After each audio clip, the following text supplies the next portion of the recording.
ഗജാനനം ഭൂതഗണാതിസേവിതം കപിത്തജംഭൂഫലസാര ഭക്ഷിതം ഉമാസുതം ശോകവിനാശകാരണം നമാമി വിഘ്നേശ്വര പാദപങ്കജം.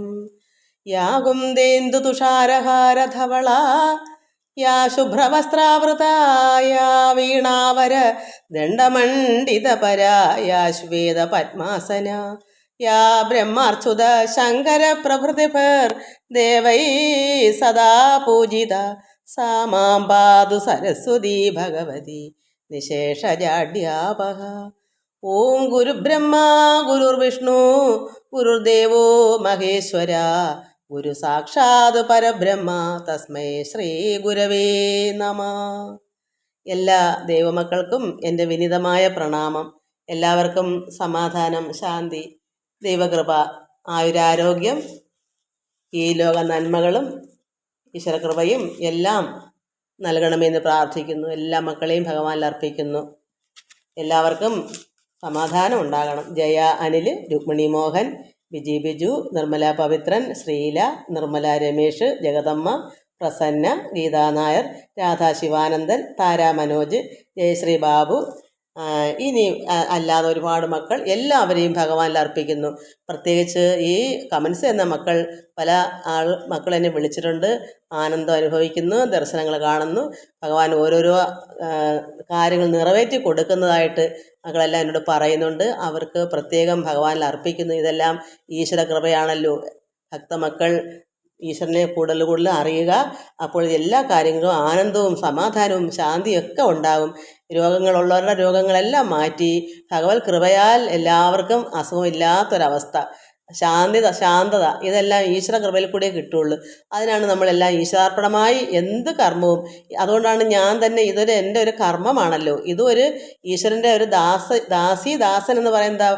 നമ്മൾ ചെയ്യുന്നതെല്ലാം നമ്മൾ ഈശ്വരൻ്റെ ഏത് കർമ്മമായാലും നമ്മൾ ഭഗവാന്റെ ദാസിയായിട്ടുള്ള രീതിയിലാണ് എല്ലാം ചെയ്യേണ്ടത്. അപ്പം നമ്മൾ ഭഗവാൻ തന്നെ വസിച്ച് ഈശ്വരൻ തന്നെ നടത്തിക്കൊള്ളും. അതുകൊണ്ടാണ് ഇതെല്ലാം ഭഗവാനിൽ അർപ്പിക്കുന്നു എന്ന് പറയുന്നത്. നമ്മുടെ ഈ മക്കളെല്ലാം ഞാൻ ഭഗവാനിൽ അർപ്പിക്കുന്നു എന്ന് പറയുന്നത് എല്ലാം ഭഗവാൻ കാത്തുകൊള്ളണം അവരെല്ലാവരെയും. ഈശ്വരൻ്റെ മക്കളാണ്, ദൈവമക്കളാണ്. ഭാഗവതമൊക്കെ ഭഗവാന്റെ അല്ലേ ഭാഗവതം. ഇതെല്ലാം വായിക്കുകയും ഗ്രഹിക്കുകയും ആനന്ദിക്കുകയും ഭഗവാനോട് ഭക്തി വർദ്ധിക്കുകയും ചെയ്യുമ്പോൾ നമ്മൾ ദൈവ പൈതലായി മാറുമ്പോൾ നമ്മുടെ കാര്യം നോക്കിയിട്ടേ പിന്നെ മറ്റുള്ളവരുടെ കാര്യം ഈശ്വരൻ നോക്കുള്ളൂ.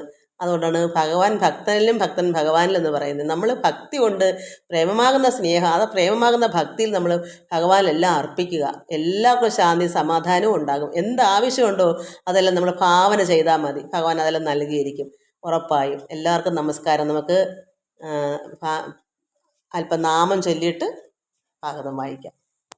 നമുക്ക് ഭാഗവത കീർത്തനം ശ്രീകൃഷ്ണ നാമം ഭാഗവതത്തിലുള്ളതാ. ജയ ജനാർദ്ദന കൃഷ്ണ രാധികാപതേ ജനവിമോചന കൃഷ്ണ ജന്മമോചന ഗരുഡവാഹന കൃഷ്ണ ഗോപികാപതേ നയനമോഹന കൃഷ്ണ നീരജേക്ഷണ സുജനബാന്ധവ കൃഷ്ണ സുന്ദരാകൃതേ മദന കോമള കൃഷ്ണ മാധവ ഹരേ വസുമതീപതേ കൃഷ്ണ വാസവാനുജ വരഗുണാകര കൃഷ്ണ വൈഷ്ണവാകൃതേ സുരുശിരാനന കൃഷ്ണ ശൗര്യവാരിധേ പുരഹരാർച്ചിത കൃഷ്ണ പാർത്ഥസാരഥേ മുരഹര വിഭോ കൃഷ്ണ മുക്തിദായക വിമലപാലക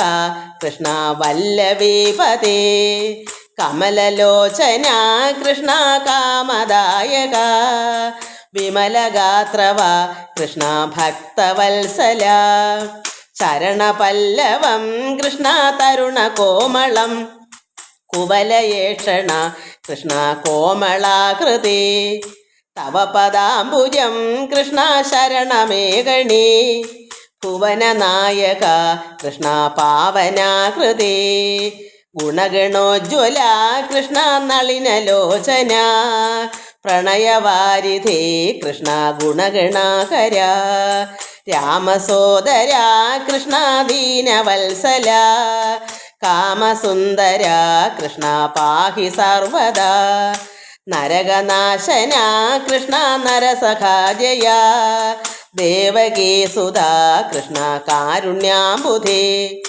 കംസനാശന കൃഷ്ണ ദ്വാരകാവാസിൻ ഭാസുരാത്മകം കൃഷ്ണ ദേഹി മംഗളം തൃപ്പദാംബുജം കൃഷ്ണ കാമകോമളം ശരണമായി വരാൻ കൃഷ്ണ തരണമേ വരം കരുണതാവകം കൃഷ്ണ ചരണദാസരാം ഇവരിലെപ്പോഴും കൃഷ്ണ ചൊരിയണേ വിഭോ ശ്രീകണ്ഠേശ്വരം കൃഷ്ണ മുക്തിമന്ദിരം ഭക്തവത്സല കൃഷ്ണ കാമദായക പാരമേശ്വര കൃഷ്ണ നിത്യമർച്ചിത പിള്ളതൻ കവി കൃഷ്ണ തള്ളയെന്ന പോൽ നിർമ്മിതാകൃതേ കൃഷ്ണ നന്മയേകണേ സ്തോത്രകീർത്തനം കൃഷ്ണ നിത്യമംഗളം ദാസദാസനാം കൃഷ്ണ അടിയനെ സദാ കാത്തുകൊള്ളണേ കൃഷ്ണ സർവദാ വിഭോ ദാസദാസനാം കൃഷ്ണ അടിയനെ സദാ കാത്തുകൊള്ളണേ കൃഷ്ണ സർവദാ വിഭോ ദാസദാസനാം കൃഷ്ണ അടിയനെ സദാ കാത്തുകൊള്ളണേ കൃഷ്ണ സർവദാ വിഭോ. നമ്മൾ കഴിഞ്ഞ പ്രാവശ്യം ശംഖചൂഡവധമാണ് വായിച്ചുകൊണ്ടിരുന്നത്. അത് ഒന്ന് ഓർമ്മിപ്പിക്കാം. ഭഗവാൻ ഇങ്ങനെ ഓടക്കുഴലൊക്കെ ഊതി എങ്ങനെ ഭഗവാൻ വേണുഗീതത്തെയും കൃഷ്ണൻ്റെ ഭാവവും വാമ കവിൾത്തടം വാമ ചുമലതിൽ കോമളം വച്ചു കുഴലൂതി മോദമായി ഭഗവാന്റെ ഇടത്തെ ചെള്ള ഇടത്തെ തോളിൻ്റെ ഭാഗത്തോടൊന്ന് ചരിഞ്ഞ് ഭഗവാൻ ഇങ്ങനെ പുരികം കാമദേവൻ്റെ വില്ലിന് വളഞ്ഞ് അതുപോലെ ഭഗവാന്റെ വളഞ്ഞ പുരികം അത് വില്ല് പോലെ വളഞ്ഞ് ആ സുന്ദരമായിരിക്കുന്ന ആ പുരികം കാമദേവനെ പോലുള്ള ശോഭ. അതാണ് കാമദേവൻ ആണ് ശോഭയെപ്പറ്റി അതുപോലെ ആണ് ഭഗവാന്റെ ആ വില്ലിനെ പോലെ വളഞ്ഞ പുരികം. എന്തിനാ താളമടിക്കും പുരികം ഇങ്ങനെ അനക്കി അനക്കി ഭഗവാൻ കുഴൽനാഥൻ ആ മല്ലീശ്വരൻ്റെ വില്ലിനെ വെല്ലുന്ന ചില്ലികൾ കൊണ്ട് താളം പിടിച്ചങ്ങനെ മല്ലക്കരയെ ചേർത്ത വേണുരന്ധ്രങ്ങളിൽ ഭഗവാന്റെ കയ്യിൽ വേണുനാഥത്തിന് ആ വേണുവിൽ ദ്വാരം സുഷിരം, ഈ സുഷിരത്തിൽ മെല്ലവേ അങ്കുലി വിരലുകളിങ്ങനെ പതിച്ചു പതിച്ച് വരുമ്പോൾ അതിൻ്റെ നന്നായ ധ്വനി നാനാ വിമോഹന ശൃംഗാരമോട് ഊതി ശൃംഗാരമോട്ട് ഭഗവാൻ ആ പുരിയങ്ങളൊക്കെ കൊടുത്ത് ആളം പിടിച്ച് ആ ഊതുന്ന ആ ഒരു നാദം ആ ധ്വനി മാനസത്തെങ്കിൽ ലയിക്കുന്ന നേരത്ത് സർവ്വപേരും മനസ്സിനകത്ത് ഉള്ളത്തിൽ ലയിക്കുന്നു. വാനവർ നാരിമാർ അത് കേട്ട് മയങ്ങുന്നു. നമ്മൾ അത് വേണം മനസ്സിലാക്കാൻ. നമുക്കും ഭഗവാന്റെ ആ വേണുനാഥം നമ്മൾ മനസ്സിലിങ്ങനെ ചിന്തിക്കുക. വാനവർ അത് ഓർക്കുമ്പോൾ എവിടെ ഇത് കേൾക്കുമ്പോൾ നാരിമാർ എന്തുവാ പറയുന്നത് ദേവനാരിമാർ അത് കേട്ട് മയങ്ങുന്നു. നമുക്കും മനസ്സിലാക്കാൻ ഭഗവാന്റെ ഈ പ്രാർത്ഥനകൾ കേൾക്കുകയും ഈ വചനങ്ങൾ കേൾക്കുന്ന നമുക്കും ആനന്ദം കൊണ്ട് നമുക്ക് മയങ്ങണ്ടേ. അതുപോലെ എന്നിട്ട് ഇങ്ങനെ നിൽക്കുന്നു പാവകൾ പോലെ നിൽക്കുന്നത് ഓർത്തിയിടുകിൽ. ഇതാര് പറയുന്നു? ഈ ഗോപസ്ത്രീകൾ. ഭഗവാന്റെ ഈ നാദങ്ങളെ കേൾക്കുമ്പോൾ ദേവനാരികൾ പോലും മയങ്ങി എന്ത് ചെയ്യുന്നു? പാവകൾ പോലെ നിശ്ചലമായി ശ്വാസം ഇല്ലാത്ത പാവയ്ക്ക് എങ്ങനെയാ ജീവനുണ്ടോ അതുപോലെ അവർ ലയിച്ച്, അതിൻ്റെ പേരാണ് ലയം, ശൂന്യാവസ്ഥ. അവിടെ നാരിമാർ അവിടെ ഇല്ല, അവിടെ ദേഹവും ഇല്ല, ഒന്നുമില്ല. അവർ പാവ പോലെ ആകുന്ന വെച്ചാൽ എന്താ? അവിടെ ഉള്ളം പരമാത്മാവിൽ ലയിക്കുന്നു ദേവനാരികൾ പോലും. അപ്പോൾ നമ്മൾ മനസ്സിലാക്കണം. പാവകൾ പോലെ നിൽക്കുന്നത് ഓർത്തിയിടുകിൽ നാണിക്ക വേണമെന്നാശു നാരീജനം വാണികൾ. ഇങ്ങനെ ഈ കുട്ടികൾ ഗോപസ്ത്രീ പകലെല്ലാം ഇങ്ങനെ പറഞ്ഞു അവരും രമിക്കുന്നു. ഭഗവാൻ രാത്രിയിൽ അവർ വീട്ടിൽ ഗോപന്മാരൊന്നും അറിയുന്നില്ല. ഭഗവാന്റെ വേണുനാഥത്തിന് വേണ്ടി അവരെല്ലാം രാത്രി മൊത്തവും ഭഗവാനോടൊപ്പം എന്താ ഇതൊക്കെ കേൾക്കാനും ക്രീഡ ഇതിനു വേണ്ടി പോകുന്നു. ഈ വീട്ടിൽ നിൽക്കുന്ന പുരുഷന്മാരൊന്നും അറിയുന്നതേ ഇല്ല. അതായത് ഞാൻ ഇന്നലെ അത് പറഞ്ഞല്ലോ, അത് ഇനി എടുത്ത് പറയണ്ടല്ലോ. അപ്പോൾ അതുപോലെയാണ് സ്ത്രീകൾ. ഇന്ന് എവിടെ നോക്കിയാലും സ്ത്രീകളാണ് മുന്നിട്ട് നിൽക്കുന്നത്. അതുപോലെ ഈ ഭഗവാന്റെ ഈ വേണുനാഥം കേൾക്കുമ്പോൾ ദേവനാരികൾ പോലും അറിയുന്നില്ല. അവരുടെ ദേഹമൊക്കെ മറന്ന് അവർ പാവയെ പോലെ ആയി നിൽക്കുന്നു, ലയിക്കുന്നു. അതാണ് പരമാത്മാവിൽ ലയിക്കുക എന്ന് നമ്മളെ തന്നെ മറക്കുന്നു. ഭഗവാന്റെ ഈ കാര്യങ്ങളെല്ലാം ഈ പിള്ളേർ പറഞ്ഞ് പകലെല്ലാം അങ്ങനെ രമിച്ച് ആനന്ദിക്കുന്ന കുട്ടികൾ. രാത്രിയാകുമ്പം കൃഷ്ണനോടൊപ്പം നിന്ന് ഇതെല്ലാം അനുഭവിക്കുകയും ചെയ്യുന്നു. അതാണ്. പിന്നെ രജനിയിൽ കൂടി കളിക്കയും നന്ദാത്മജനായ വാസുദേവൻ പരൻ ഇങ്ങനെ ഗോപികമാരുടെ കാമത്തെ മംഗലം പൂരിച്ചു വാണു യഥാസുഖം. യഥാർത്ഥമായ ഭഗവാനിൽ തന്നെ ലയിപ്പിക്കുന്നു ഭഗവാൻ. അതെന്തിനാ ഭഗവാൻ അങ്ങനെ ചെയ്യുന്നത്? നമ്മൾ ആനന്ദം അനുഭവിക്കാനാണ്. ഈ ലോക ചിന്തകളെല്ലാം വെറും അതൊക്കെ നശിക്കുന്നതാണെന്ന് ഭഗവാൻ അറിയാം. പരമാത്മ ലയിപ്പിക്കാൻ ഭഗവാൻ അങ്ങനെ അവതരിച്ച് നമുക്ക് വേണ്ടിയാണ്. അപ്പോൾ ഭഗവാൻ ഇങ്ങനെ നമ്മളെ ആകർഷിപ്പിക്കുന്ന വേണുനാഥം കേൾക്കുമ്പോൾ തന്നെ നമ്മൾ അതിലേക്ക് ഇഴിഞ്ഞിറങ്ങുന്നു എന്നുള്ള സ്ത്രീകൾ നമ്മളും അത് മനസ്സിലാക്കിയിട്ട് ഈ ഭാഗങ്ങളൊക്കെ വായിക്കുമ്പോൾ നമ്മളും അങ്ങനെ ആവാൻ ശ്രമിക്കണം.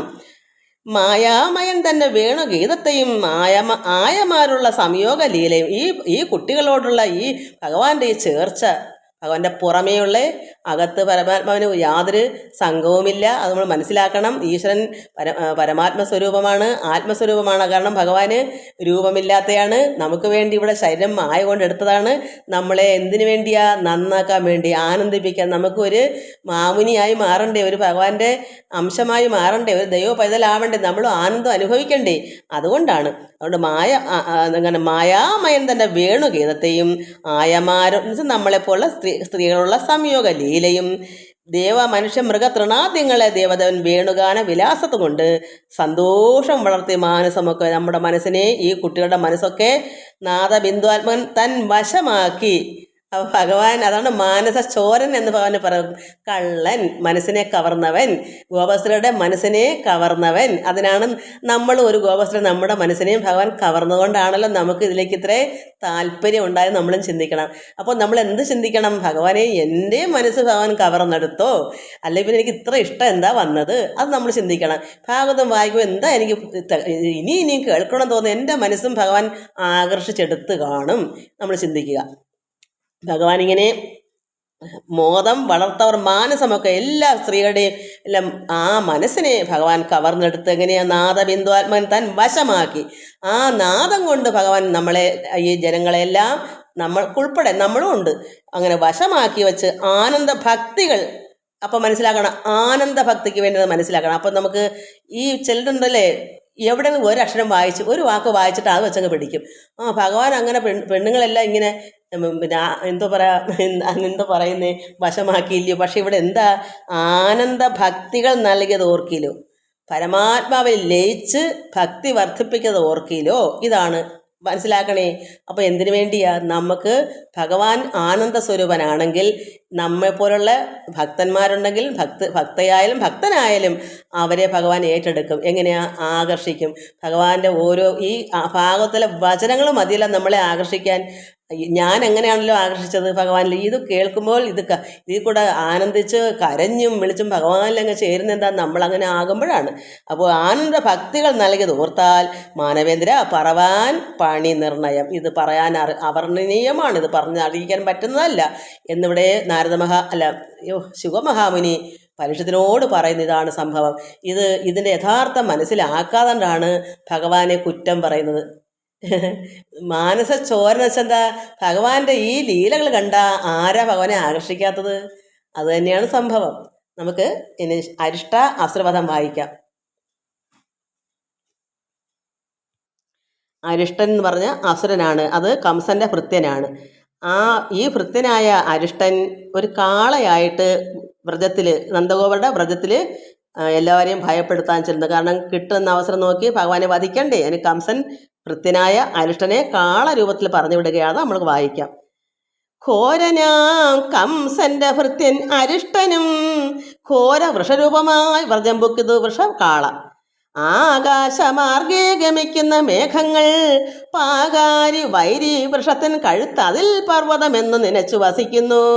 മേഘങ്ങളെല്ലാം ഈ വൃഷത്തിൻ്റെ കാളയുടെ കഴുത്തെന്ന് പറഞ്ഞ പർവ്വതത്തെ കാണുമ്പോൾ ഇവൻ്റെ കഴുത്ത് കണ്ടാൽ പർവ്വതമാണെന്ന് കരുതുന്നു ഈ പാകാരി ഇന്ദ്രൻ. അത്ര ഭയങ്കര കാളയാണ്. ആ വൃഷത്തിൻ്റെ കഴുത്ത് പർവ്വതമെന്ന് നനച്ച് വസിക്കുക ഇന്ദ്രൻ. അത്രയ്ക്ക് ഘോരമായ കാളയാണ്. ഗർഭിതനായ അവനെ കണ്ട നേരത്ത് സർവരും അമ്പാടി വിട്ടു മണ്ടിയിടിനാർ. ഈ കാളെ കണ്ട സർവരും ഭയന്നോടും. അങ്ങനെ എല്ലാവരും ഓടി. ഉർവീധരങ്ങളെ കുത്തി തകർക്കയും കാളതാൻ ഏറ്റം മതിച്ചു ഞെളികയും മേളമായി ചാടിയും മുക്കുറ പാടിയും പാടവമോടിടയിൽ ചുരമാന്തിയും ഓടിയും കണ്ടവർ നേരെ അടുക്കയും ഗോക്കളും സ്ത്രീകളും ഏറെ ഭയപ്പെട്ട് മൂത്രം പുരുഷേണ കൂടി സ്രവിക്കുന്നു. അതായത് ഇവനെ കണ്ടപ്പോൾ എല്ലാവരും ഓടി. അവൻ എന്താ കാണിക്കുന്ന? ഈ കാള ഉറുവി, ഭൂമി, ധരം, പർവ്വതം, ഭൂമിയും കുന്നുകൾ, പർവ്വതങ്ങളെല്ലാം കുത്തി തകർത്ത് മതിച്ച് ഞെളിഞ്ഞ് ചാടി മുക്കുറപാടി ചുരമാന്തി ഓടി കണ്ടവരുടെ നേരെ എല്ലാം ഓടിച്ചെല്ലും. ആരെ കണ്ടാലും അവരുടെ നേരെ പാഞ്ഞടുക്കും. ഇതാര് കണ്ടു ഭയപ്പെട്ടു? ഗോക്കളും സ്ത്രീകളും ഒക്കെ ഏറെ ഭയപ്പെട്ട് മൂത്രം പുരുഷേണ കൂടി സ്രവിക്കുന്നു. പശുക്കൾ ഭയന്ന് പോകത്തില്ലയോ? പശുക്കൾ അടുക്കലേക്ക് ഈ കാള ഇത്രയും വലിയൊരു ഘോരനായ ദുഷ്ടനായ ഒരു കാളയല്ലയോ? ആ അരിഷ്ടനല്ലയോ? സത്യത്തെ അസുരനല്ലേ? അപ്പം പശുക്കൾക്ക് അറിയില്ലല്ലോ ഇത് യഥാർത്ഥ അസുരനാണെന്നൊന്നും. കണ്ടിട്ട് അതിഭയങ്കരമായ ഒരു ദുഷ്ടനായ ഒരു ഘോരനായ കാള. ഈ ഗോക്കൾ ഭയന്നിട്ട് മൂത്രവും പിന്നെ മലം, ചാണകം ഇതൊക്കെ ഒന്നിച്ച് മൂത്രം പോകുമ്പം മലവും പോകുന്നു. അങ്ങനെ ഭയന്നിട്ട് ഗോക്കളും സ്ത്രീകളും ഏറെ ഭയപ്പെട്ട് മൂത്രം പുരുഷേണ കൂടി സ്രവിക്കുന്നു. ഗാത്രം പൊടി കൊണ്ട് മൂടി വൃഷഭവം മൂത്രം ശകർത്ത് സ്രവിക്കയും ധൂർത്തൻ്റെ പുച്ഛം ഉയർത്തി കളിക്കുമ്പോൾ ഊർധ്വമാർഗെ മേഘമൊക്കവേ നിൽക്കുന്നു. ഈ ദുഷ്ടനായ ഈ കാള പിന്നെ കുന്നും ഭൂമിയെല്ലാം കുത്തി ഇളക്കുമ്പോൾ പൊടി കൊണ്ട് അവൻ്റെ പിറകെ മൊത്തവും അങ്ങ് ഈ വൃക്ഷത്തിൻ്റെ കാളയുടെ പിറ മൊത്തവും പൊടി കൊണ്ടങ്ങ് മൂടും. അത്രയും മണ്ണ് ചുരമാന്തി അവിടെ എല്ലാം ആക്കുന്നു.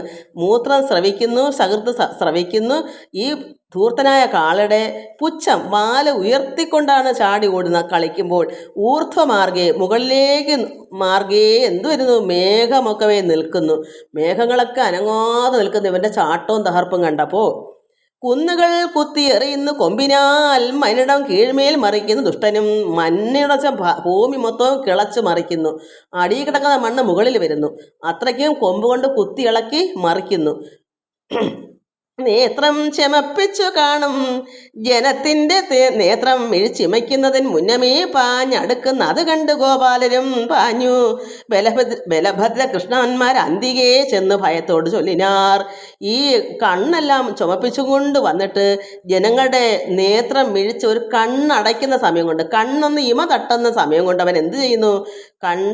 കണ്ടവിടെ നേരെ ഓടി അടുക്കുക. ഒന്ന് കണ്ണ് അടച്ച് തുറക്കാൻ മുമ്പേ അവൻ പാഞ്ഞങ്ങ് അടുക്കുക. ഈ ഗോപാലരുടെയും ഒക്കെ അടുത്തേക്ക് പാഞ്ഞു വന്നപ്പോൾ ബലഭദ്ര ഭഗവാന്റെയും കൃഷ്ണൻ്റെ അന്തികെ അടുത്തിലേക്ക് ഈ കുട്ടികൾ ഭയത്തോട് ചെന്ന് പറയുന്നു, കേശവ, ഭഗവാനെ, കൃഷ്ണ, നാരായണ, സുന്ദര, രാമ, പാലിച്ചു കൊള്ളണമേ. ഭഗവാനെ, രക്ഷയില്ല, ഈ കാള ഞങ്ങളെ നശിപ്പിക്കും എന്ന് ഭഗവാനോടും രാമനോടും ചെന്ന് ഒരു ഭയന്ന് വിറച്ചു ചെന്ന് പറഞ്ഞു. ഭഗവാനെ, കേശവ, സുന്ദര, രാമ, പാലിച്ചു കൊള്ളണമേ എന്നതു കേട്ടു നന്ദാത്മജൻ കൃഷ്ണനും വന്ന അസുരനോടടുത്തിടാൻ. ഭഗവാൻ എന്ത് ചെയ്തു? കുട്ടികളുടെ വേദന ഭഗവാൻ സഹിക്കൂ? നമ്മൾ ചിന്തിക്കണം. നമ്മളൊന്ന് വിഷമിച്ച് പറഞ്ഞു നോക്ക്, അപ്പോൾ അറിയാം ഭഗവാന്റെ വിധം മാറുന്നൊരു. എനിക്ക് അനുഭവമുണ്ട്. നമ്മൾ ഇതിൽ പണ്ടാണ്ടുണ്ടൊക്കെ 1, 2, 3 പ്രാവശ്യം നമ്മൾ ക്ഷമിക്കും. പിന്നെ നമ്മൾ ഭഗവാനെ ഒന്ന് നമ്മൾ വളരെ വല്ലവരും എന്തൊക്കെ നമ്മൾ ചെയ്താലും അല്ലെങ്കിൽ വീട്ടിലുള്ളവരായാലും നമ്മൾ ക്ഷമിക്കും. പല ഉരുവാകുമ്പോൾ നമുക്കും ഒരു വല്ലായ്മ വരും. നമ്മളൊന്നും പറയണ്ട, ഭഗവാനൊന്ന് നോക്കിയാൽ മതി. കൃഷ്ണ, നീ ഇതൊന്നും കാണുന്നില്ലേ എന്നൊരു നോട്ടം നോക്കിയാൽ മതി. അപ്പോഴേ അവിടെ ബെല്ലും ബ്രേക്കൊന്നും ഭഗവാൻ പിന്നെ കാണത്തില്ല. നമ്മുടെ ആ നോട്ടത്തിനകത്ത് അത്രയ്ക്കും നമുക്ക് വിഷമമുണ്ടെന്ന് ഭഗവാന് മനസ്സിലാവും. നമ്മളൊന്നും പറയണ്ട, ഒന്ന് നോക്കിയാൽ മതി. ആ വിഗ്രഹത്തോടൊന്ന് നോക്കിയാൽ മതി. വിഗ്രഹം ഇല്ലെങ്കിൽ നമ്മുടെ ഉള്ളിലോട്ടൊന്ന് തിരിഞ്ഞ് നോക്കിയാൽ മതി. ഭഗവാൻ ഇനി എൻ്റെ ഭക്തൻ അടങ്ങിയിരിക്കത്തില്ല, അതുകൊണ്ട് ഇനി ചോദിച്ചേ പറ്റൂ. അപ്പോഴേ ഭഗവാൻ അവിടുന്ന് എല്ലാം എടുത്തിയാടി ഓടും അവരുടെ അടുക്കിലേക്ക് എന്ന് പറഞ്ഞ പോലെ ഭഗവാൻ എന്ത് ചെയ്തു? സുന്ദര, രാമ, കേശവ, പാലിച്ചു കൊള്ളണമേ എന്ന് കുഞ്ഞുങ്ങൾ നിലവിളിച്ചപ്പോൾ ഭഗവാൻ എന്ന് അത് കേട്ട് നന്ദാത്മജൻ കൃഷ്ണനും വന്ന വൃഷാസുരനോട് അടുത്തു. അവനെ ശരിയാക്കാനുള്ള പാവം ഭഗവാന് വന്നു. അന്നേരം ആശു കോപിച്ചു കുത്തി വൃഷം നന്ദാത്മജൻ ശക്തിയുക്തൻ പരൻപുമാൻ. ഭഗവാൻ അവൻ്റെ അടുത്തേക്ക് അടുത്തപ്പോൾ അവൻ കുത്താൻ ചെന്നു. കുത്തി. അപ്പോൾ കുത്തുമ്പം ഭഗവാൻ എന്ത് ചെയ്യുമെന്ന് നമുക്ക് നോക്കാം. നന്ദാത്മജൻ ശക്തിയുക്തൻ പരൻപുമാൻ എന്ത് ചെയ്തു? അവൻ കുത്താൻ ഇങ്ങനെ കുത്തി എന്ന് പറയുമ്പോൾ തന്നുടെ ഹസ്തപത്മം കൊണ്ട് അടിച്ചു. ഭഗവാൻ എന്ത് ചെയ്തു? ആ കുത്ത് വരുന്നതും ഭഗവാന്റെ പത്മമാകുന്ന താമര പോലുള്ള ഭഗവാന്റെ കൈ ഹസ്തം, ആ ഹസ്തം കൊണ്ട് ഇവനെ അടിച്ചു. ചെന്നു വീണു ശതദണ്ഡ് ദൂരം വൃഷം, ദൂരെ 100 ദണ്ഡ് ദൂരം ചെന്ന് അവൻ അങ്ങ് വീണു. ഭഗവാൻ അവൻ അത്ര ഭയങ്കര അസുരനാണ് ഈ വൃഷം കാള. അത്ര ഊക്കോടെയാണ് ഈ മണ്ണെല്ലാം കുത്തി മറിക്കുമ്പോൾ അതായത് പർവ്വതങ്ങളും ഭൂമിയെല്ലാം കുത്തി കീഴ്മേൽ മറിക്കുന്ന ഒരു ദുഷ്ടനായ ഒരു വൃക്ഷം കാള. ആ കുത്ത് എത്രമാത്രം ഭയങ്കരമായിരിക്കും നമുക്ക് ആലോചിക്കാന്നുള്ളൂ. അങ്ങനെ ഭഗവാന്റെ നേരെ കുത്താൻ വന്ന ഭഗവാൻ എന്ത് ചെയ്ത് ഹസ്തപത്മം കൊണ്ട് ഒരടി കൊടുത്തു. ചെന്ന് വീണ് ദൂരെ, എത്ര ദൂരെ, 100 ദണ്ഡ് ദൂരം ചെന്ന് വീണു വൃക്ഷം. പിന്നെയും പാഞ്ഞു വന്നാൻ വൃഷഭ അസുരൻ എന്നത് കണ്ട് മുകുന്ദൻ അടുത്തവൻ തന്നെ വണ്ണമേറുന്ന കണ്ഠവും നന്നായി പിടിച്ചു തിരിച്ചു പിഴിഞ്ഞിതു. മന്നവ വസ്ത്രം പിഴിയുന്നത് പോലെ. രാജാവേ, അതായത് പരിഷത്തെ ആര് പറയുന്നു? മഹാമുനി. ഇത്രയും വണ്ണമേറുന്ന ഈ കാളയുടെ കഴുത്ത് ഭഗവാൻ എന്ത് ചെയ്തു? ഭഗവാന് മായ എങ്ങനെയാ, എത്രത്തോളം നമുക്കറിയാം. വാമനാവതാരം 2 അടി കൊണ്ട് 3 ലോകം അളന്ന ഭഗവാനല്ലേ.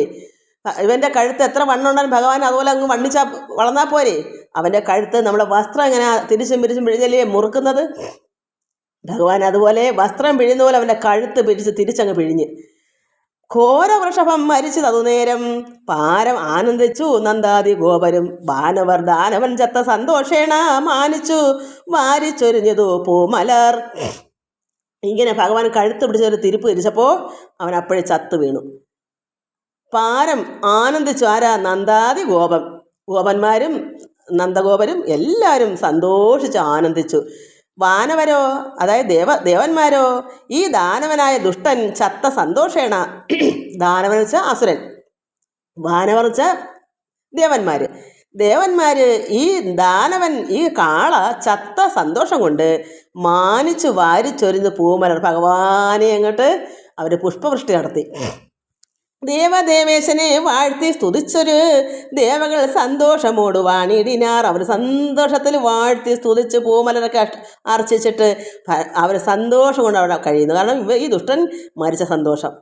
നാരദൻ താൻ അരിഷ്ടന്റെ വധം കണ്ടു പാരം ആനന്ദേന കംസഗൃഹം ബുക്ക്. നാരദ മഹാമുനി എന്ത് ചെയ്തു?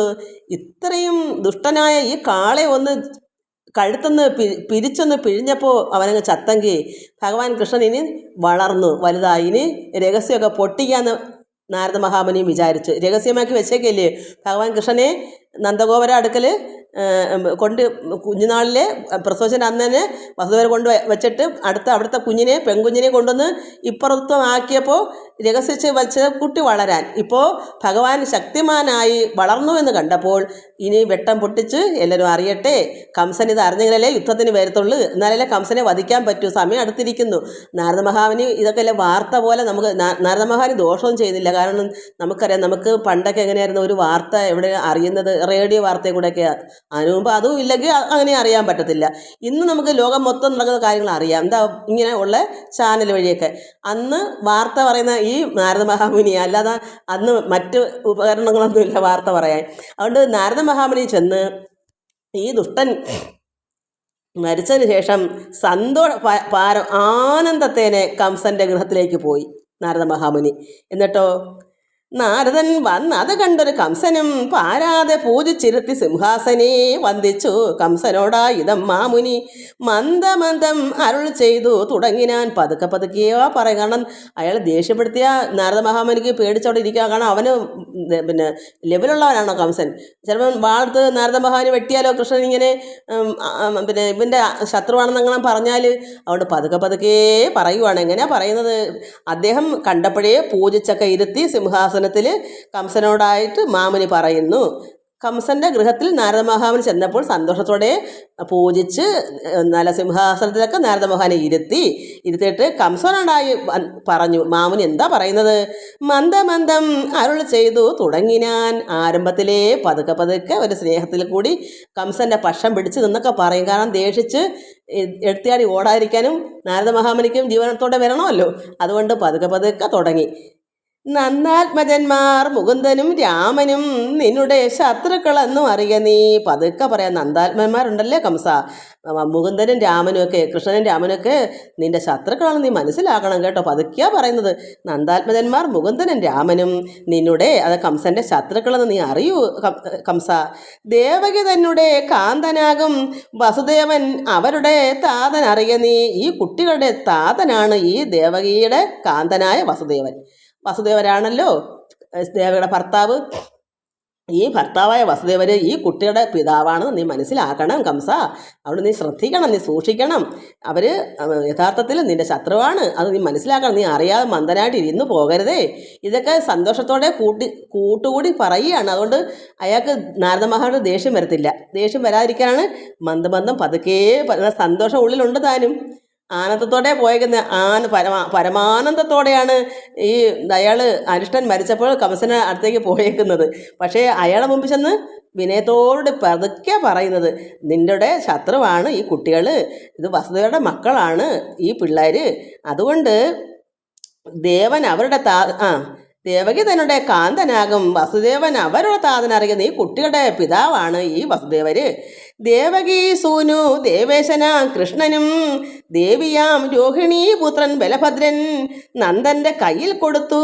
വസുദേവർ നന്ദാത്മജയെ ഇങ്ങോട്ട് കൊണ്ടും വന്നു. കുട്ടി ജനിച്ചപ്പോഴേ കൊണ്ട് നന്ദഗോപരുടെ അടുക്ക കൊണ്ടാക്കി. അവിടുത്തെ പെൺകുട്ടിയെ തിരിച്ച് വസുദേവർ ഇങ്ങോട്ടും കൊണ്ടുവന്നു. അതാ സംഭവം. ഇതിപ്പോഴാണ് വെട്ടം പൊട്ടിക്കുന്നത്. അതുവരെ രഹസ്യമാക്കി വെച്ചിരുന്നു. കൃഷ്ണൻ ആരാണെന്ന് എന്താണെന്ന് ഒരു പിടിയില്ലാന്ന്. ഇതത്രയും പറയാണ്ട് എങ്ങനെ കംസൻ അറിയും? വാർത്ത കൊടുത്തല്ലേ കംസനും കൃഷ്ണനെ വധിക്കാനായിട്ട് ചാടാൻ പറ്റുമോ? അപ്പോഴല്ലേ ഭഗവാനും വെറുതെ പോയി വധിക്കാൻ പറ്റുമോ? അയാൾ മുമ്പിട്ട് ഇറങ്ങണ്ടേ, എന്നാലല്ലേ ഭഗവാനും എതിർത്ത് അയാളെ കൊല്ലാൻ പറ്റുമോ? അതിന് വേണ്ടുന്നൊരു വാർത്ത എന്ന് നമുക്ക് ചിന്തിച്ചാൽ മതി. അല്ല നാരദ ഭഗവാനെ തെറ്റൊന്നും ചെയ്യുന്നത്. ചിലർക്ക് അറിവില്ലായ്മ പറയും. നാരദനോ, നിങ്ങൾ നാരദൻ്റെ സ്വഭാവം എടുക്കരുതേ, അപ്പുറത്തും നോണം ഇപ്പുറത്തും നോണം അപ്പുറത്തും പോവാം എന്ന് പറഞ്ഞുണ്ടാക്കും. പക്ഷെ നാരദനാണ് ഇതെല്ലാം യഥാർത്ഥമായ ജ്ഞാനിയാണ്. ഇവിടെ എന്തെല്ലാം സംഭവിക്കണം എന്നുള്ളത് ഈശ്വര നിയമം.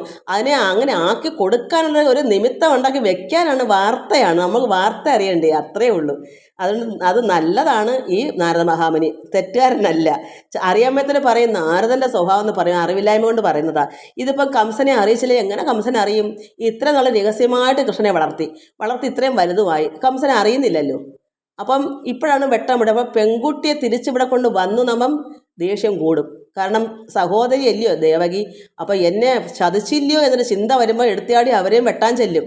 അതിപ്പോൾ സംഭവിക്കും, നോക്കിക്കോ. ഇത് വായിക്കുമ്പോൾ അറിയാം. അപ്പോൾ എങ്ങനെ പറയുന്നു? ദേവകി സൂനു, അത് കൃഷ്ണൻ ദേവേശനാം കൃഷ്ണൻ ദേവിയാം രോഹിണീപുത്രൻ ബലഭദ്രനും നന്ദൻ്റെ കയ്യിൽ കൊടുത്തു.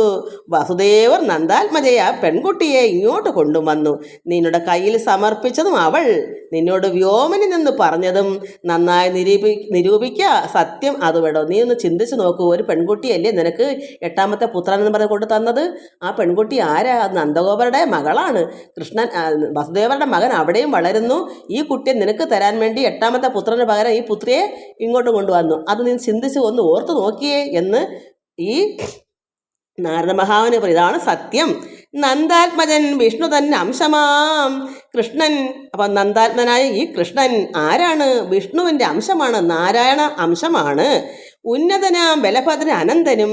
അപ്പം ഉന്നതനായിരിക്കുന്ന ബലഭദ്രൻ, അത്ര ശക്തിമാനാണ് ബലഭദ്രൻ. അദ്ദേഹം ആരാണ്? അനന്തനാണ്, ശേഷനാണ്. അതായത് ഈ പാമ്പ് ഭഗവാൻ മെത്തയായി കിടക്കുന്ന ശയിക്കുന്ന അനന്തനാണ് ഈ ബലഭദ്രൻ. അപ്പം ബലഭദ്രൻ ആരാ? അനന്തൻ്റെ അംശമാണ്. കൃഷ്ണൻ ആരാ? ഭഗവാൻ നാരായണൻ്റെ അംശമാണ്. നിന്നുടെ പൃഥ്വിരാം പൂതനയാദികൾ ഒന്നൊന്നേ കൊന്നത് അവരെന്ന് നിർണയം. നിന്റെ പൃഥ്വിരായിരിക്കുന്ന ഈ പൂതന തൊട്ടുള്ള ഒത്തിരി പേര് വധിച്ചില്ലേ? ഇതൊക്കെ ഈ കൃഷ്ണനും രാമനും കൂടെയാണ് നീ മനസ്സിലാക്കണം. മന്നവൻ ശൂരസേനൻ വസുദേവനും നിന്നോട് ശത്രുക്കൾ ദേവാംശമോർക്ക നീ. അതായത് വസുദേവരുടെ പിതാവാണ് ശൂരസേനൻ. ആ മന്നവൻ രാജാവ് ശൂരസേനനും ഈ വസുദേവനും, അത് ഭഗവാന്റെ അച്ഛനും ഒക്കെ നിന്റെ ശത്രുക്കൾ ദേവാംശമോർക്ക നീ. അവർ ദേവാംശന്മാരാണ്. അവർ ഭൂമിയിൽ ഭഗവാൻ ഇവിടെ വരുന്നതിന് മുമ്പേ ഇതിനു വേണ്ടി അവർ ഇവിടെ ജനിച്ചതാണ്. ദേവന്മാരുടെ അംശമായിട്ട് ഇവിടെ വന്നതാണ്. ഭഗവാൻ ഇവിടെ അവതരിക്കണമല്ലോ, അതിനു വേണ്ടി. അപ്പം അതുകൊണ്ട് നീ അതൊക്കെ മനസ്സിലാക്കണം. നിന്നുടെ ജന്മവും എന്താണ് പാർക്കിൽ? ദേവ അരി നീ. ദേവന്മാരുടെ അരിയാണ് നീയും. ഈ പറഞ്ഞ കൃഷ്ണനും മറ്റു ദേവന്മാരുടെയൊക്കെ ശത്രുവാണ് നീയേ. അത് ആര് പറഞ്ഞെടുക്കുന്ന നാരദ മഹാമുനി ഇതിനെ ബോധ്യപ്പെടുത്തുക കംസനെ. അതുകൊണ്ട് നീ ആരാണ്? ഈ ദേവന്മാരുടെ ശത്രുവാണ്, അരിയാണ്. ആ ദേവ അരി എന്ന് പറയണം. അപ്പം നിങ്ങളുടെ ശത്രുക്കൾ ദേവാംശം ഓർക്കുക, ഇവരെല്ലാം ദേവാംശന്മാരാണ്. എന്നാൽ നീയോ അവരുടെ ദേവന്മാരുടെ അരി, ശത്രുവാണ് താനും. പിന്നെയും ഗന്ധർവ വംശമാകുന്നതും എന്ന് ഒന്നും അറിയാതെ നീ ഇതൊക്കെ മനസ്സിലാക്കാതെ മന്ദത പിടിച്ച് മന്ദന്മാരെ അറിവില്ലാത്തതുപോലെ മന്ദനാം നിന്നെയും കൊല്ലും അവനൊന്ന് തീറു. നീ മന്ദബുദ്ധിയായിട്ട് നീ ഇരിക്കലും നീ മന്ദനാണ്, നിനക്കൊരു വിവരവുമില്ല, നിനക്ക് യാതൊന്നും ചിന്തിക്കാനും കഴിവില്ല. പക്ഷെ നീ ഓർക്കൂ, നിന്നെ അവർ വധിക്കും, തീറു, മനസ്സിലാക്കൂ. നാരദവാക്കുകൾ ഈ ദൃശ്യം കേൾക്കയാൽ ചീറി എഴുന്നേറ്റുവാളുമായി തൽക്ഷണേ ശാന്തൻ വസുദേവനെ വധിച്ചിടുവാൻ ഭ്രാന്തനെ പോലെ അടുത്തു ഭോജാധിപൻ. ശാന്തതയോട് പറഞ്ഞുകൊണ്ട് നാരദ മഹാമനത്ത് ഒരു ദേഷ്യവും ഇല്ല. കംസനോട് ചേർന്നെന്ന് ഗുണഗണങ്ങളല്ലേ പറഞ്ഞു കൊടുത്തത്, നിന്നെ നീ രക്ഷിക്കൂ, നിനക്ക് ഇത് അവർ നിന്നെ വധിക്കും, അത് നീ മനസ്സിലാക്കൂ എന്നൊക്കെ പറഞ്ഞപ്പോൾ എനിക്ക് ഗുണമല്ലേ പറഞ്ഞു തന്നത് നാരദ മഹാമുനി. അതുകൊണ്ട് അദ്ദേഹത്തിനോട് കോപമില്ല. അതേസമയം നന്നായി ഒന്ന് പറഞ്ഞു കൊടുത്തിരുന്നെങ്കിലോ, ഭഗവാന്റെ ഭക്ഷണം പിടിച്ച് പറഞ്ഞെങ്കിൽ അപ്പോഴേ നാരദ മഹാനെ വാടെടുത്ത് വെട്ടി 2 തുണ്ടാക്കിയേനെ. അതുകൊണ്ട് മഹാമുനി ഒന്നും ചെയ്തില്ല. എന്നിട്ട് എന്ത് ചെയ്തു? ശാന്തനായിരിക്കുന്ന വസുദേവനെ വധിക്കാനായിട്ട് ചീറി എഴുന്നേറ്റു. ഇത്രയും പറഞ്ഞു കേട്ടപ്പോൾ ഇന്ന് നിനക്ക് ശത്രുക്കളാണ് അവർ ദേവാംശന്മാരാണ്. ഈ ശൂരസനും വസുദേവരും. കൃഷ്ണൻ നാരായണനാണ്, അനന്തനാണ് ഈ ബലരാമൻ. അവരാണ് നിന്റെ പൂതനായിട്ടുള്ള മറ്റ് നിന്റെ ഭൃത്യരെയൊക്കെ വധിച്ചത്. അതുകൊണ്ട് നിന്നെയും അവർ വധിക്കും എന്ന് പറഞ്ഞപ്പോൾ ചീറി എഴുന്നേറ്റു വാളുമായി തൽക്ഷണേ പെട്ടെന്ന് തന്നെ ശാന്തനായിരിക്കുന്ന വസുദേവനെ വധിക്കാനായിട്ട്. വസുദേവൻ ശാന്തനല്ലേ? ഈ കാര്യങ്ങളെല്ലാം അറിയുന്നു. ഈ കംസൻ ഇങ്ങനെ പറയാൻ പോയെന്ന് പോലും പാവം അറിയുന്നില്ലല്ലോ. ആ ശാന്തനായിട്ട് ഒരു മനസ്സിലൊന്നും ഇല്ലാതിരിക്കുന്ന വസുദേവനെ പെട്ടെന്ന് വാളും കൊണ്ടുവന്നാൽ അദ്ദേഹം പരന്നു പോകത്തില്ലയോ? അതുകൊണ്ട് ശാന്തൻ വസുദേവനെ വധിച്ചിടുവാൻ ഭ്രാന്തനെ പോലെ അടുത്തു ഭോജാധിപൻ. പെട്ടെന്ന് അവൻ എഴുന്നേറ്റ് അവിടേക്ക് പോകാൻ ശാന്തമാം വാക്കുകൾ ചൊല്ലി ദേവമുനി ശാന്തനാക്കി കംസനെയും. അതുനേരം ദേവമുനി എന്ത് ചെയ്തു? നാരദൻ ശാന്തനാക്കി. ശാന്തത പിടിച്ചിരിക്കുന്ന വസുദേവനെ വെട്ടാനായിട്ട് പോയാൽ അവിടെ 2 കൽപ്പിച്ച് അവൻ വെട്ടത്തില്ലേ. അതുകൊണ്ട് പെട്ടെന്ന് തന്നെ മഹാമുനി എന്ത് ചെയ്തു? നല്ല കാര്യങ്ങൾ പറഞ്ഞിട്ട് ശാന്തനാക്കി വച്ചു കംസനെ. ശാന്തമാം വാക്കുകൾ ചൊല്ലി ദേവമുനി ശാന്തനാക്കി കംസനെയും. അതുനേരം നാരദൻ എന്നിട്ട് എന്ത് ചെയ്തു? നാരദൻ വീണയുമായി നാരായണം പാരമാനന്ദേനെ കീർത്തിച്ചു പോയി. ഞാൻ ശാന്തനാക്കിയിട്ട് നാരായണ നാരായണ നാരായണൻ പറഞ്ഞിട്ട് അദ്ദേഹത്തിൻ്റെ പാട്ടിന് പോയി. വാർത്ത പറഞ്ഞിട്ട് പോയി. വാർത്തകളെല്ലാം കൊടുത്ത്. അത്രേ അദ്ദേഹത്തിന് ചെയ്യേണ്ട കാര്യം. അദ്ദേഹത്തിൻ്റെ പ്രവൃത്തി അതാണ്.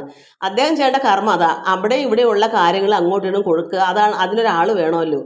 അത്രേ ഉള്ളൂ. അദ്ദേഹം നാരായണ നാരായണൻ പറഞ്ഞിട്ട് ഇതെല്ലാം ഈശ്വര കാര്യങ്ങളല്ലേ, ചെയ്യേണ്ടത് വഴിപോലെ ചെയ്യണമല്ലോ. അദ്ദേഹത്തെ നമുക്ക് നമ്മുടെ ജോലി ചെയ്യണം. എനിക്കിപ്പം എൻ്റെ ജോലി എന്താ? ഇത് മക്കളെ, നിങ്ങൾക്ക് എന്താണ് ഇപ്പം പ്രാർത്ഥന, ഇതൊക്കെ പഠിക്കുക, മറ്റ് വീട്ടുകാര്യങ്ങൾ, ഗൃഹസ്ഥാശ്രമികളായിട്ട് നിൽക്കുക, ഇതൊക്കെ നമ്മുടെ ഓരോരുത്തർക്കും ഓരോരോ കർമ്മങ്ങൾ. നാരദ മഹാമുനിയുടെ കർമ്മം അദ്ദേഹം വഴിപോലെ ചെയ്ത്. എന്നിട്ട് എന്ത് വന്നു? നാരായണം കീർത്തിച്ച് ആനന്ദേന അദ്ദേഹത്തിൻ്റെ ഭവനത്തിലേക്ക് പോയി, സ്വർഗത്തേക്ക് പോയി.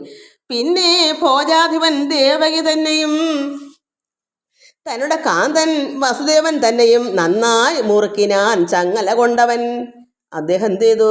അടങ്ങിയിരുന്നില്ല. ചെന്ന് ചങ്ങലയിട്ട് പൂട്ടി ദേവകിയെയും വസുദേവരെയും. 8ാമത്തെ പുത്രനെ കൊടുക്കാമെന്ന് ഏറ്റതുകൊണ്ട് അവരെ ചങ്ങലക്കിട്ടില്ല. ഇപ്പം നന്നായി പൂട്ടി മുറുക്കി വെച്ച്. അഥവാ മുറിയിലിട്ട് അടച്ചിട്ടിരുന്നാൽ പോലും ഒന്നുകൂടെ ഒന്ന് മുറുക്കി. തൻ്റെ കാന്തനായ ദേവകിയുടെ ഭർത്താവായ വസുദേവരെയും ദേവകിയൊക്കെ നന്നായി മുറുക്കി ഞാൻ ചങ്ങല കൊണ്ടവൻ. പിന്നെ രോഷേണ വിളിച്ചു തൻ ഭൃത്യരെ, അവൻ്റെ ഭൃത്യന്മാരെ പിന്നെ വിളിച്ച് കേശിയോടാശു മന്ത്രിച്ചു വൃത്താന്തങ്ങൾ. ഈ കാര്യങ്ങളെല്ലാം ഒരു മന്ത്രിയുടെ അടുത്ത് കാര്യങ്ങൾ പറയണമല്ലോ. കേശി എന്ന് പറഞ്ഞ ഒരുത്തനെ വിളിച്ച് ഈ കാര്യങ്ങളെല്ലാം അവനോട് പറഞ്ഞ് ഈ കംസൻ. കേശി എന്ന് പറഞ്ഞ അസുരനെ മന്ത്രിയെ കണ്ട അവനെ വിളിച്ച് മന്ത്രിച്ച്, മന്ത്രിമാർത്തല്ലേ മന്ത്രങ്ങൾ പറയൂ, ഈ വിവരങ്ങളെല്ലാം അത് മന്ത്രിച്ച് വൃത്താന്തങ്ങൾ കേശവൻ തന്നെ വധിക്കണം എന്ന് നിയോഗിച്ചു. കേശവൻ ആരാണ്? കൃഷ്ണൻ. കേശി എന്ന് പറഞ്ഞത് അസുരനാണ്, അയാളുടെ ഭൃത്യൻ. കംസൻ്റെ ഭൃത്യനെ വിളിച്ച് മന്ത്രിച്ച് രഹസ്യമായി പറഞ്ഞു. മന്ത്രിക്ക് രഹസ്യം മന്ത്രം എന്ന് വെച്ചാൽ ഉറക്കെ പറയാത്ത കാര്യങ്ങൾ മന്ത്രിയോട് പറയേണ്ട രീതി. ഒരു മന്ത്രിയെടുത്ത് പറയേണ്ട കാര്യങ്ങളെ മന്ത്രിയെടുത്ത് പറയൂ.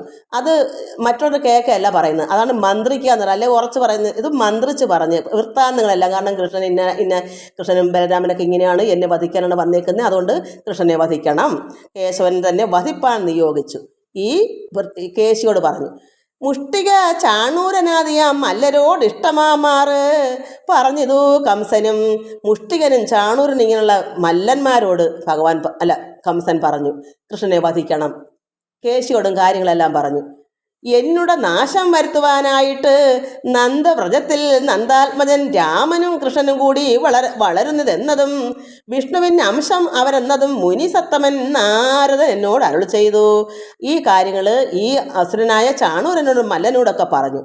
എന്നെ വധിക്കാൻ, എന്നെ കംസനെ നശിപ്പിക്കാൻ, എന്നെ എന്ന് പറഞ്ഞാൽ കംസൻ ഈ ദുഷ്ടന്മാരോട് പറയുന്നു, അവൻ്റെ ഭൃത്യന്മാരോട് പറയും, എന്നെ നശിപ്പിക്കാനാണ് ഇവിടെ വ്രജത്തിൽ നന്ദഗോപരുടെ വീട്ടിൽ ഭവനത്തിൽ ഈ രാമനും കൃഷ്ണനും ഒക്കെ വളരുന്നത്. വിഷ്ണുവിൻ്റെ അംശമാണ് ഇവരൊക്കെ.